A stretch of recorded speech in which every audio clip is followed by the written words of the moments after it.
So good evening guys. जैसे कि हमें मस्ट के कुछ एग्जांपल्स देखने थे, तो आज हम मस्ट के एग्जांपल्स देखेंगे और मे का पैसिव कैसे होता है और माइट का पैसिव कैसे होता है और मस्ट का पैसिव वॉइस कैसे होता है वो भी हम देखेंगे। पर जब मैं आपको पूरी चीज़ें इसमें समझाऊंगा कि ऑब्जेक्ट सब्जेक्ट कब बन के आता है, सब्जेक्ट ऑब्जेक्ट का रोल क्या लेता है, ट्रांजिटिव इंट्रांजिटिव वर्ब्स क्या होती है, किनके पैसिव बनते हैं, किनके पैसिव्स नहीं बनते हैं, है ना। तो वो सारी चीज़ें मैं आपको, जब पैसिव का एक लेक्चर मेरा स्टार्ट होगा, जब मैं पैसिव्स पढ़ाऊंगा टॉपिक वाइज, जैसा मैं टॉपिक वाइज पढ़ाता हूँ, तो जब मैं पैसिव टॉपिक वाइज पढ़ाऊंगा उसमें पूरे पैसिव लूंगा मैं, है ना, मॉडल्स के, टेंसेस के और जो भी चीज़ें होती हैं उसमें सबके पैसिव मैं आपको बताऊंगा। तो अभी हम मस्ट देख लेते हैं, है ना। अच्छा, मस्ट का मैंने आपको यूज बताया था कि मस्ट क्या होता है, जब 100% हमें कोई काम करना ही है, मस्ट बहुत ज़रूरी है, कंपल्शन है और आवश्यकता है बहुत ज़्यादा, तब हम मस्ट का यूज करेंगे। जैसे कि he must be a teacher, वो टीचर होगा ही, है ना।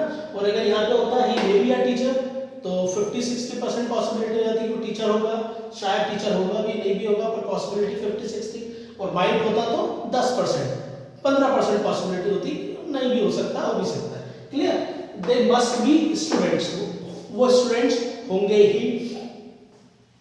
She must be, she sorry, है ना, यहाँ पे मैंने टू बी के लिए एग्जांपल, और इसमें she must go to work, वो कॉलेज जाएगी ही, काम पर जाएगी ही। Anay must enjoy the class, Anay definitely enjoy class, enjoy करेगा ही। क्लियर।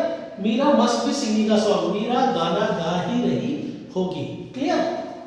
अब देखिए यहाँ पे कुछ पैसिव बताया मैंने, dance must be performed by him, है ना, ये पैसिव वॉइस है इनके।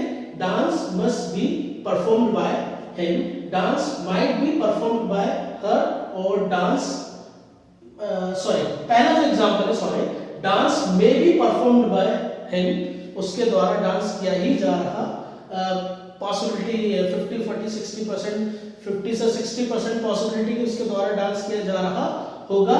Dance might be performed by her, 10% और 15% पॉसिबिलिटी है, संभावना कम है कि वो डांस करेगी या उसके द्वारा डांस किया जा रहा होगा। Dance must be performed by you, और डांस तुम्हारे द्वारा किया ही जा रहा होगा, मतलब आप समझ जाओ, है ना, कि आपको ही डांस करना है और जो डांस हो रहा होगा वो आपके द्वारा ही हो रहा होगा, मतलब मस्ट बी, हो रहा ही होगा, कहने का मतलब आपको ही डांस करना होगा और डांस आपके द्वारा ही हो रहा होगा। क्लियर। तो ये मस्ट हमने देखा। इसमें अगर पोजीशन, आप मस्ट में पोजीशन मैंने आपको मे और माइट में बता दी, इसमें बता देता हूँ कि उसके पास लैपटॉप होगा ही, तो she must have a laptop, है ना, तो she must have a car, she must have a laptop, she must have a sound knowledge of English, और whatever you can, whatever you want you can say over there और you can mention. ठीक है। तो ये मैंने आपको must बताया, मे बताया और माइंड बताया। अगर आपको ये पसंद आया और समझ में आया तो लाइक और शेयर करना ना भूलें। ठीक है। और अगर आपको कोई टॉपिक पढ़ना है और आप जो पढ़ना चाहते हैं स्पेशल, वो टॉपिक भी आप मुझे कमेंट करके बता सकते हैं, और जो भी इसमें फिर और भी चीज़ें जो आगे हम पढ़ेंगे उसमें हम देखेंगे। अभी हमारे मॉडल्स चल रहा है, मॉडल का टॉपिक चल रहा है, तो मॉडल को फिनिश कर रहे हैं। आगे हम हुआ तो कुड और वुड को इसमें लेने की कोशिश करेंगे, और भी मॉडल है वो भी हम देखेंगे। Thank you.